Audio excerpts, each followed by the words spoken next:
ደምግባቱን ለማየት ነው። ዛሬም የቤተ ክርስቲያን ውበት ማርኮት የሚመጣ ሰው አለ ታውቃላችሁ። ለመማር ሳይሆን እንዲህ ስንሰበሰብ ደስ የሚለው ሰው አለ። ቤተ ክርስቲያኑን ቅጥር ግቢው በሰው ሲሞላ በዓሉን ለማክበር ክርስቲያኖች ሲሰበሰቡ ማርኮት የሚመጣ ሰው አለ። ለበዓል የሚመጣው ክርስቲያን ማለት ነው። አንዳንዶቻችን ደግሞ አንጠፋም። ዛሬ ደግሞ ካህናቱ ቤተ ክርስቲያኑ ሊቃነ ጳጳሳቱ ምን ሊሉን ነው? እስኪ ደግሞ ዛሬ ተናግረው ምን ስተት ፈልገን እናገኝባቸው ይሆን ብሎ ውጭ ያለ ሌላ የማያምን ሰው አይደለም ብምላችሁ አምኖ የተጠመቀ ሰው። የኛ ሰውነት ቤተ መቅደስ ቤተ ክርስቲያን ነው። ታንኳዋ መሸከም የቻለችው አንድ እርሱን ብቻ እንደሆነ ሁሉ የኛ ሰውነት ሊሸከመው የሚገባውና መሸከምም ያለበት ክርስቶስን ብቻ ነው ለማለት ነው።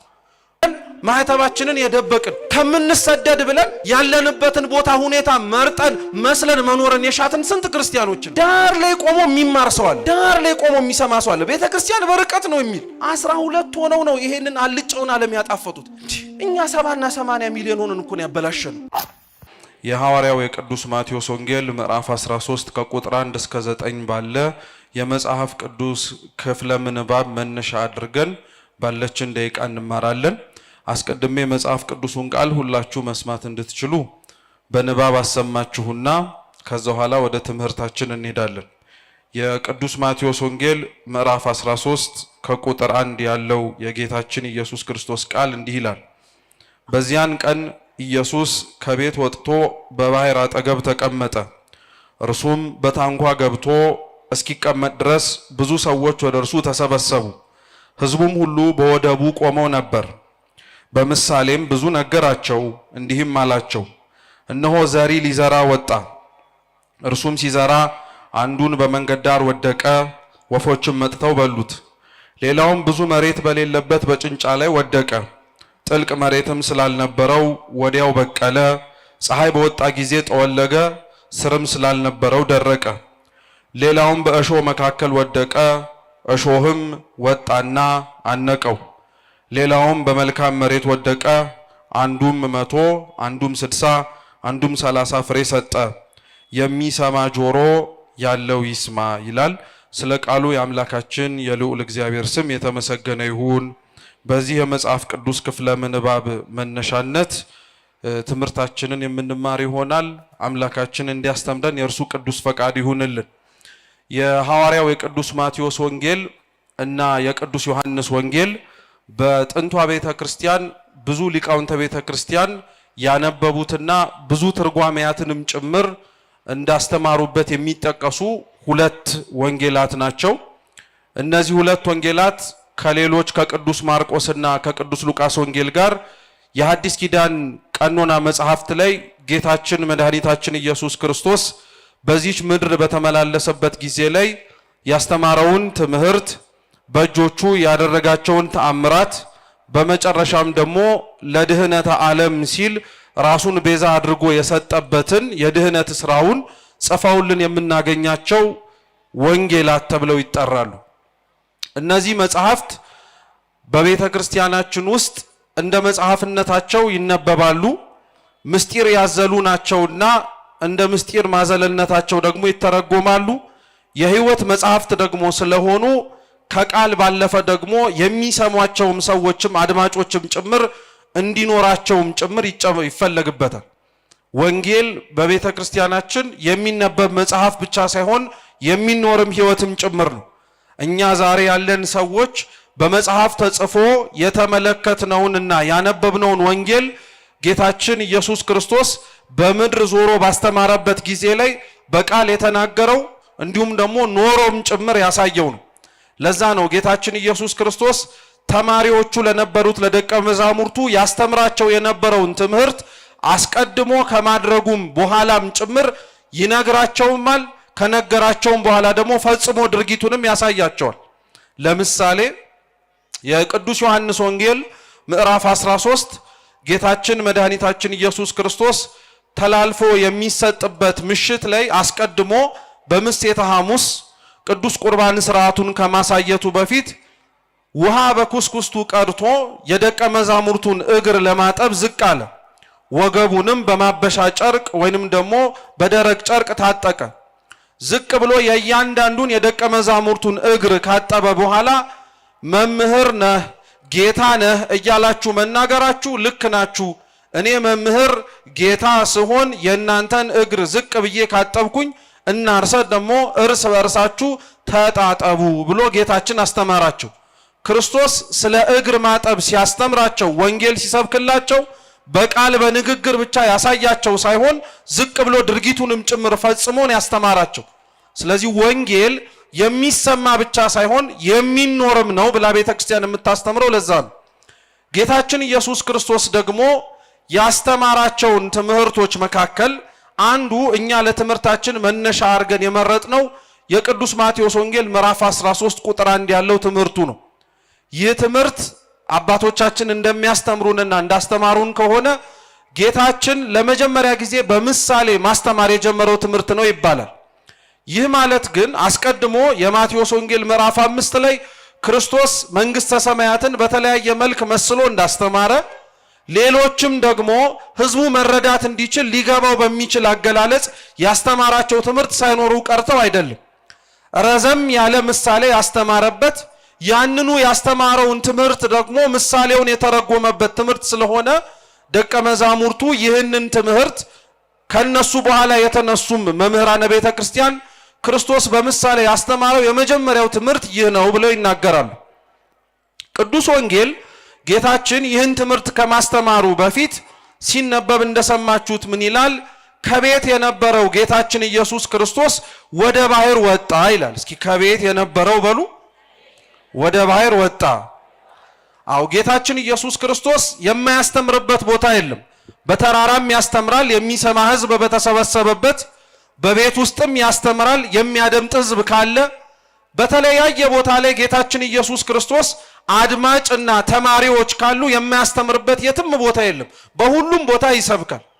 ነገር ግን ቅዱስ ወንጌል ላይ ጌታችን ኢየሱስ ክርስቶስ አስተምሮባቸዋል ተብለው የሚጠቀሱት ቦታዎች ያስተማረባቸውን ቦታ ለመወከል ብቻ የሚጠቀሱ ሳይሆኑ ጌታችን ኢየሱስ ክርስቶስ የሰበካቸውንም ትምህርቶችንም ጭምር እንዴት አድርገን መረዳት እንዳለብንም ፍንጭ የሚሰጡ ናቸው።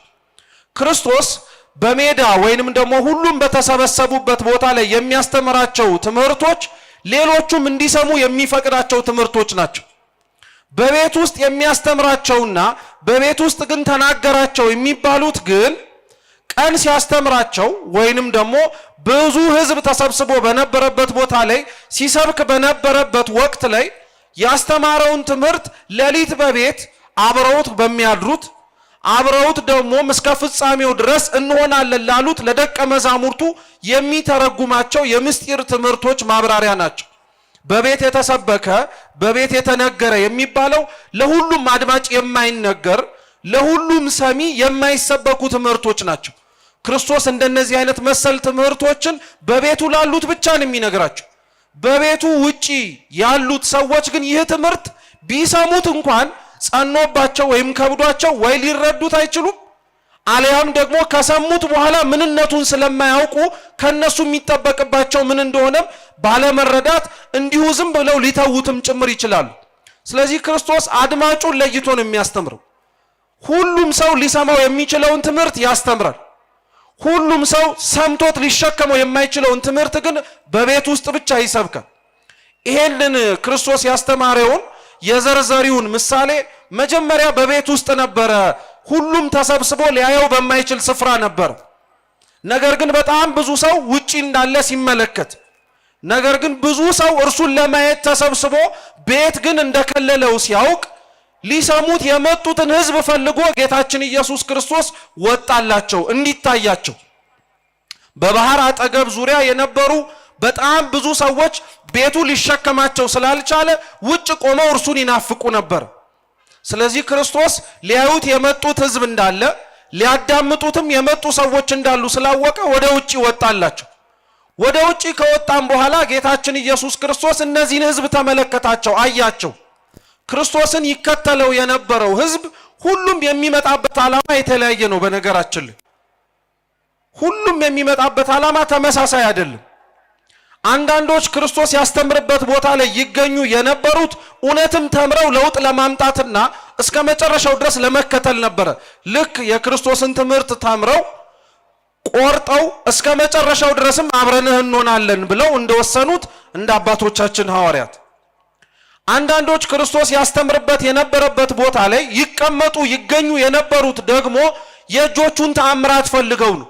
እርሱ ካልሆነ ከእርሱ ውጪ ሌላ መፍትሄ እንደማያገኙበት ያወቁት ነገር ስላለ፣ ሌሎች ክርስቶስ የሚገኝበት ቦታ ላይ ይገኙ የነበሩት ደግሞ እርቧቸው ጠምቷቸው ምግብ ሰጥቷቸው እንዲያጠግባቸው ለቁመተ ሥጋ የሚያስፈልጋቸውን እህል ለማግኘት ነው። ሌሎች ክርስቶስን ካለበት ቦታ ላይ ይገኙ የነበሩት ደግሞ ውበት ደምግባቱን ፈልገው ነው። ሲነገር የሰሙትን ያምራል ተብሎ ሲወራ የሰሙትን ክርስቶስን በአይናቸው አይተው እንደተወራው እውነት ውበት ደምግባት አለውን ብለው ለማጣራት የሚመጡ ነበሩ።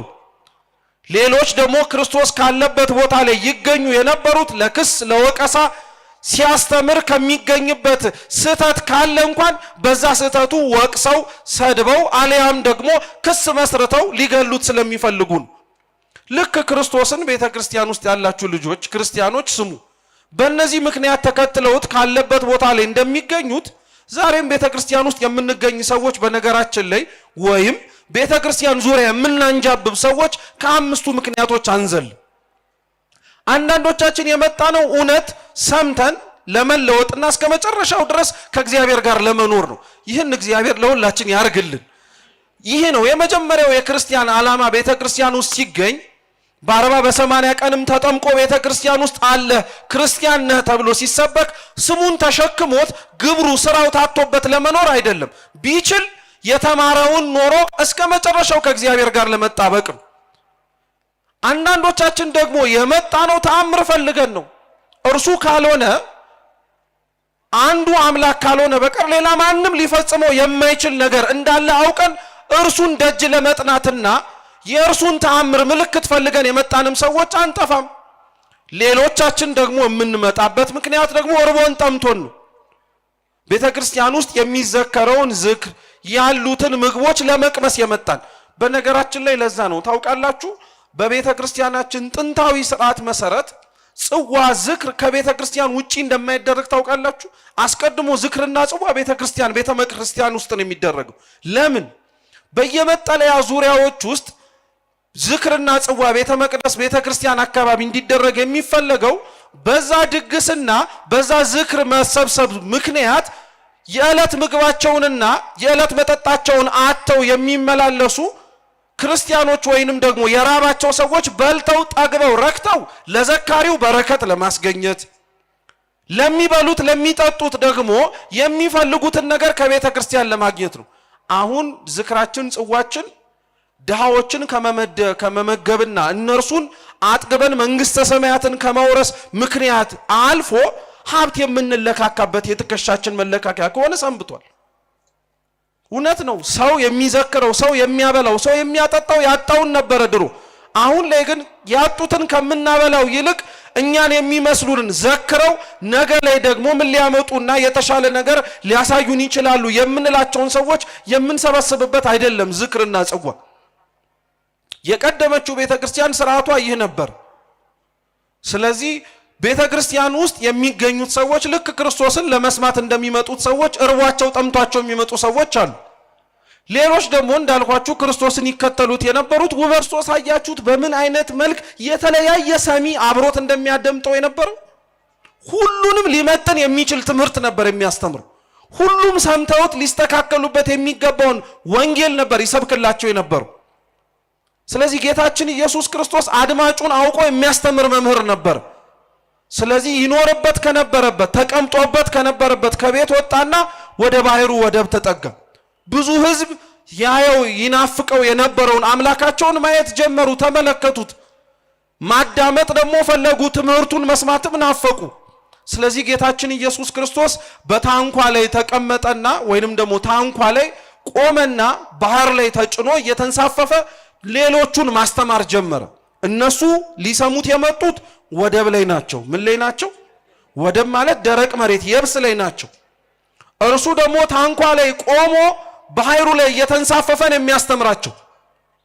ጌታችን ኢየሱስ ክርስቶስ እንደ አንድ ሊያዩት እንደፈለጉ ከእርሱ ትምህርትም ሰምተው ለመለወጥ እንደመጡ ሰዎች ብናስበው ማስተማር የነበረበት ለመስማት በሚከብዳቸው እርሱ እየተንቀሳቀሰ የቆመባትም ታንኳ በምትንሳፈፍበት ባህር ግራ ቀኝ እያለች ባለበት ቦታ አይደለም። ምቹ የሆነ ቦታ ላይ ቆሞ ሊሰሙት በሚችልበት ሁኔታ ነበር ማስተማር የነበረበት። ምክንያቱም እንኳን ባህር ላይ የቆመ ሰው ቀርቶ እኮ እኛ እንኳን ይሄ ማይክራፎን ባይኖርና እየተንቀሳቀስን ወደ ግራ ወደ ቀኝ ብናወራ ሁሉም ሰው ለመማር የሚመጣው ሁሉ ለመስማት ያዳግተዋል። እውነት ወይስ ሐሰት? እውነት ነው፣ ያዳግታል። ምን አለ ይላል ሰው። እንግዲህ አስቡት፣ በዛ ዘመን ላይ ደግሞ እንኳን መሬት ላይ አይደለም ባህር ላይ ታንኳ ላይ ቆሙ። ባህሩ እየተንቀሳቀሰ እርሱም የቆመባት ታንኳ ወደ ግራ ወደ ቀኝ እያለች ህዝቡ ግን ወደቡ ላይ ቆሞ ይሰማ ነበር። እንዴት ታጋሽ የሆነ አድማጭ ቢሆን ነው? አልሰማንም እኮ ብለው መንቀሳቀስ ይችላሉ። እየተደመጠን እኮ አይደለም ብለውም ወደ ፈለጉበት መሄድ ይችላሉ። ግን እውነት ናፍቀውት ስለመጡ ማየትም ፈልገው ስለተሰበሰቡ ማዳመጥ ፈልገው ለመማር ስለተገኙ ክርስቶስ የቆመበትን ታንኳና እየተንቀሳቀሰበት ያለውን ባህር ከማየት ይልቅ ቃሉን ለመስማት በጣም አድርገው ናፍቀው ነበር። አባቶቻችን ሊቃውንተ ቤተ ክርስቲያን ክርስቶስ ተሳፍሮባት ቆሞባት ያስተምራት የነበረችውን ታንኳ አንደኛ የቤተ ክርስቲያን ምሳሌ ናት ይላሉ። የማን ምሳሌ ናት? አዎ የቤተ ክርስቲያን ምሳሌ ናት። ታንኳ መሸከም የሚችለው ስንት ሰው ነው? ያው ታንኳ ላይ መሳፈር አይጠበቅባችሁም። ታንኳ ምናቅ ከሆነ ታንኳ ጀልባና መርከብ በመጠናቸው ይለያያሉ። በጣም ትንሹ ምንድን ነው የሚባለው? ታንኳ ቃለ ሕይወት ያሰማል። ከታንኳ ምን ከፍ ይላል? ጀልባ ከፍ ይላል። ከጀልባ ምን ከፍ ይላል? መርከብ ከፍ ይላል። መርከብ ብዙ ሰው ይዛል። በአንጻሩ ጀልባ ከመርከቡ ያነሰ ሰው ይዛል። ታንኳ ግን ሊይዝ የሚችለው ስንት ሰው ነው? እሺ ቴሌቪዥን ላይ የጣና ገዳማትን ለማስጎብኘት ባህሩ ላይ ወደዛ ወደዚህ የሚሉ አሳ የሚያጠምዱ ሰዎች አይታችሁ አታውቁ? የተሳፈሩባት ታንኳ ስንት ሰው ነው የምትይዘው? እስኪ አንድ ሰው በሉ። አንድ ሰው ብቻ ነው መያዝ የምትችሉ። ሁለት ሰው፣ ሶስት ሰው፣ አራት ሰው ቢጨመርባት ታንኳዋ መሸከም ስለማትችል ምን ታረጋለች? ትሰምጣለች። ምን ማለት መሰላችሁ ክርስቲያኖች? ክርስቶስ የተሳፈረባት ቆሞ የሚያስተምርባት ታንኳ ቤተ ክርስቲያን ናት። ቤተ ክርስቲያን የምትሸከመው መሸከምም የምችለው ራሷ የሆነውን ማንም ብቻ ነው? ክርስቶስን ብቻ ነው። ሌላ ቤተ ክርስቲያን ውስጥ ቋሚ ሆኖ ራስ ሆኖ የሚያስተምርባት ቆሞ ቃሉን የሚያስደምጥባት በካህናቱ በሊቃነ ጳጳሳቱ በአገልጋዮቹ ሆኖ ሊሰብክ ሊያስተምር የሚችለው ብቸኛ ታንኳው ላይ ቤተ ክርስቲያን ላይ የቆመው ክርስቶስ ብቻ ነው ለማለት ነው። አንደኛዋ ቤተ መቅደስ ቤተ ክርስቲያን የምትባለው እቺ ናት። ሁለተኛው ግን ቤተ ክርስቲያን የሚባለው የኛ ሰውነት ነው። ልብ ብላችሁ አድምጡ ክርስቲያኖች። ግን የእያንዳንዳችንን ህይወት ስታዩት እኛ ታንኳ ቤተ መቅደስ በተባለ ሰውነታችን ከእግዚአብሔር ውጪ ቆሞበት ወደ ቀኝ ወደ ግራ ወደ ፊት ወደ ኋላ የሚመራው አለ ወይስ የለም? አለ አለ። ክርስቲያኖች ቤተ መቅደስ የተባለ ሰውነታችንን ቆሞበት ሊመራውና ቆሞ ሊያስተምርበት የሚገባው ክርስቶስ ሊገኝበት ሲፈለግና ሲጠበቅበት ከእርሱ ውጪ ያሉ ሌሎች እንግዳ ነገሮች መቅደስ የተባለ ሰውነታችን ውስጥ አስገብተናል። የሚያሳዝነው ነገር ምን መሰላችሁ ክርስቲያኖች? አሁን ለምሳሌ አንድ ሰው እዚህ የተሰበሰብንበት ቤተክርስቲያን ውስጥ ምሳሌ ነው። እዚህ ያለንበት ቤተክርስቲያን ውስጥ ቆሞ አሁን ያለንበት ቦታ ላይ ተገኝቶ እዚህ ቤተክርስቲያን ውስጥ ሲጋራ ቢያጨስ ምንድን ነው የምትሉት? ነውር ነው። እሺ ሌላስ? ሲጀመር እንደው አንወሻሽ፣ ነውር ነው ወደሚለው ደረጃ ማንደርስ እያጋጨን የምናስወጣ እውነት ወይስ ሐሰት? እንደው መናገሩ በኋላ ነው የሚመጣው። እየደበደብነው ነው የምናዋራው። ራሱ እየመታ ነው እንናገረዋለን እንዴት እያለን ማለት ነው እንጂ እንዴት ምናምን ኧረ ተው አንወሻሽ እንጂ የምናደርገውን ራሱ ድርጊትና መደብደቡን ራሱ እንደ ቅበተ እምነት ጥበቃ ነው የምንቆጥረው። ማለትም እርሱን መምታታችን ትልቅ ጀብድ እንደሰራንና ለቤተ ክርስቲያን ጥብቅና እንደቆምንላት ማለት ነው። ልብ ብላችሁ ስሙ እሺ። አሁን ውጪ ሲቆም እና ሲያጨስ ይሄን ሰውዬ ነውር ነው ብላችሁ ደብደባችሁ አበረራችሁት። ቤተ መቅደሱ ውስጥስ ቢያጨስ መልሱ እንጂ ቶሎ በሉ። አሁንም በትትና አታናገሩት። ምናልባት ቤተ መቅደስ ስለሆነ በፍቅር ስባችሁ ምን ታረጉታላችሁ? ታወጡታላችሁ። ከወጣ በኋላ ግን ወደ ምኑ ነው የምንሄደው? አሁንም ወደ ዱላው ነው የምንቀጥለው። እሺ ቤተ መቅደስ ውስጥ ስለዚህ ሲጋራ ማጨስ ይቻላል አይቻል? መልሱ ቶሎ በሉ። እሺ ቤተ ክርስቲያን ቅጥር ግቢ ውስጥስ ማጨስ ይቻላል አይቻል? ጥሩ። አጥሩ ዙሪያስ? ምን ነው ድምጻችሁ ቀነሰ? ብዙ ኃጢአት አብዛኞቻችን እዛ አጥሩ ዙሪያ ሲሆን ምንም ችግር የለውም አይደል? አሁን ጸቡም እዛ ጋር ቢሆን ቢያንስ አጥሩ ጋር ነው፣ ውስጥ አልገቡም እንላለን። እሺ ውጭስ ቢሆን? አይ ታውት እሱን እንኳን እውነት ለመነጋገር ቤተ ክርስቲያን ውስጥ ቢያጨስ ብናገኘው እንመተዋለን። እዚህም ቤተ መቅደስ ቅጥር ውስጥም እንናገረዋለን፣ ውጭም እንናገረዋለን። ትንሽ ራቀ ግን ካለ የራሱ ጉዳይ ነው የምንለው። የራሱ ጉዳይ እንግዲህ ምን ዓለም ላይ ስንት አጫሻለን የምንለው። ልብ ብላችሁ ስሙ። ቤተ መቅደስ ውስጥ ሲገባ ቤተ መቅደስ ውስጥ ይህ ኃጢአት መደረግ አይቻልም ብለን ነው አይደል ያስወጣነው። ይሄ ቤተ መቅደስ ውስጥ የተከለከለው ሱስ አንተ ሰውነት ጋር ይፈቀዳል? እና ታዲያ ተመሳሳይ እኮ ነው። ይሄም መቅደስ ነው፣ ያንተም ሰውነት ምንድነው? መቅደስ እኮ ነው።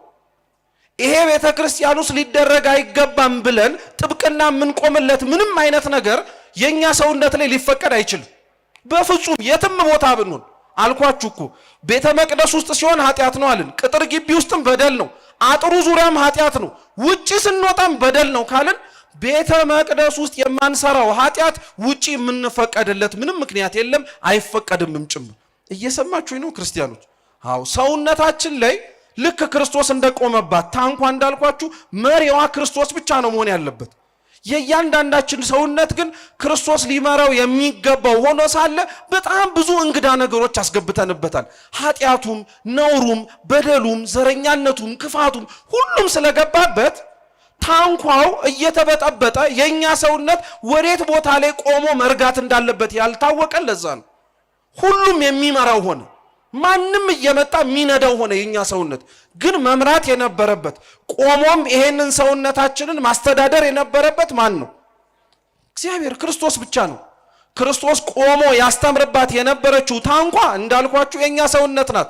ወደ ግራ ወደ ቀኝ የሚያማታው ደግሞ እኮ ዓለም እኮ ነው ክርስቲያኖች። አሁን ያለንበት ዓለም ላይ የኛ ሰውነት ለክርስቶስ መታዘዝ የከበደው ዓለሙ በጣም የሚንጥ ሆኖ አይደለም። እኛ ታንኳ የተባለ ሰውነታችን ላይ ግን ማን መቆም ስላቃተው ነው? ክርስቶስ መቆም ስላቃተው ነው። አምላካችን መቆም ስላቃተው ነው። ያን የከለከልነው ደግሞ እኛ ነን። ያን አሻፈረኝ ያለው እኛው ነን፣ እርሱ አይደለም። የኛ ታንኳ ጠቦት አይደለም፣ ሰውነታችን አንሶት አይደለም፣ ሰውነታችንን ተመልክቶ ተጸይፎትም አይደለም። ሲጀመር ራሱ እንደ ባለ መድኃኒትነቱ እኮ እንደኛ አይነቱ በደለኛና ኃጢአተኛው ነው ሊቆምበት የሚያስፈልገው፣ ጻድቁን አይደለም። አብዛኞቻችን ግን ክርስቶስን ስለ ሰውነታችን ከልክለነዋል። ለዛ ነው ጻድቅ አባ ጴሜን ሲናገር ምን ይላል መሰላችሁ? ጌታዬ ሆይ ምላሴ የሚለውን ልቤ እንዲለው አስለምደው ይላል። አብዛኞቻችን ለአንደበታችን የምንመሰክረውን የአምላካችንን ስራ ልባችን ውስጥ አይገኝም። በጣም ግራ የተጋባን ሰዎች ስለሆንን ማለት ነው። ስለዚህ ክርስቶስ የቆመባት ታንኳ አንድም የተሰበሰብንባት ቤተ ክርስቲያን፣ አንድም የኛ ሰውነት ነው። ሶስተኛ ክርስቶስ ቆሞ ያስተምርባት የነበረችው ታንኳ ደግሞ የክርስቲያኖች ሕሊና ናት። እስኪ የክርስቲያኖች ሕሊና በሉ። አዎ ምን ማለት መሰላችሁ? ወደቡ ዳር የቆመው ሰው ክርስቶስ ወደቡ ጋር ዳር እንዲቆም ያደረገውና እርሱ ታንኳ ላይ ቆሞ ማስተማርን የፈለገው ለምን መሰላችሁ?